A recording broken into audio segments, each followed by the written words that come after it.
to Dubai! Pinagtinginan siya ng mga kasunod namin na ibang lahi. Sabi ko sa kanya, behave.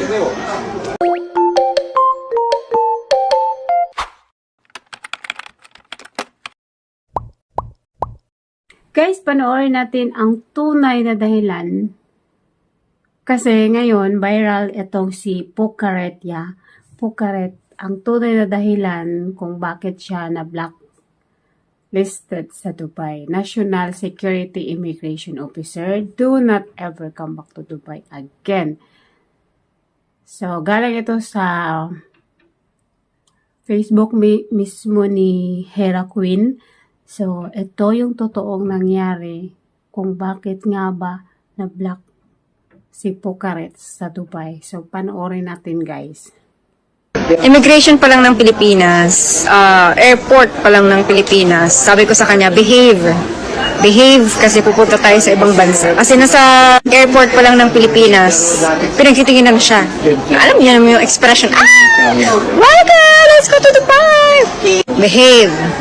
Pupunta tayo ng ibang bansa, mag-behave ka. Kaya pala, sa immigration ng Pilipinas, siya ang natagalan kasi ang sabi sa kanya, patingin ako ng mga, ng mga social media kung saan ka famous. Kasi sinasabi niya pala na famous siya doon. Or famous siya. So, chinek yung kanyang social media kasi famous nga. Yan. Di okay, nakalipad papuntang Dubai. Nairita na ako kasi sa aeroplano pa lang, inutusan niya si Mami Jonji, yung business partner ko na videohan mo yung paglapag ng aeroplano kasi nandun siya sa window seat. Videohan mo yung aeroplano, yung paglapag ng aeroplano. Tapos hindi na videohan kasi natataranta.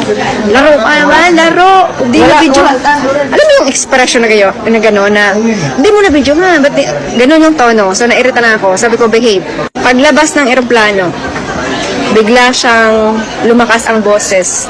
Welcome to Dubai! Pinagtinginan siya ng mga kasunod namin na ibang lahi. Sabi ko sa kanya, behave. Nasa ibang bansa na tayo, behave ka. Pinagdidila ka. So, sa mga nakapunta ng Dubai, mahaba.